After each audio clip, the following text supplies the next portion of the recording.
শত শত বুলডোজার একসাথে কাজ করছে। চীন নির্মাণ করছে বিশ্বের সবচেয়ে বড় গিগাওয়াট সৌরশক্তি ঘাঁটি। মোট বিনিয়োগ $11 বিলিয়ন।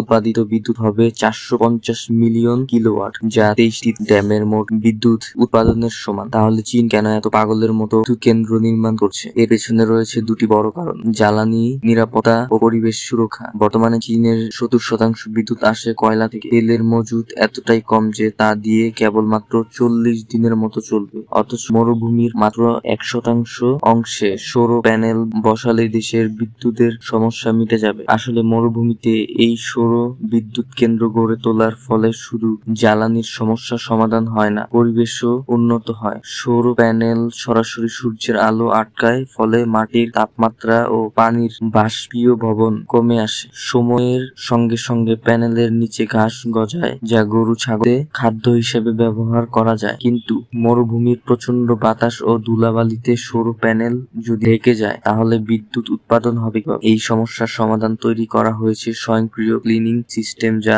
প্যানেলগুলো নিচ থেকে পরিষ্কার করে দেয়। এতে আর মানুষের হস্তক্ষেপের প্রয়োজন পড়ে না। যদি সারা মরুভূমি জুড়ে সৌর প্যানেল বসানো হতো, তাহলে দুনিয়ার চেহারাটা কেমন হতো?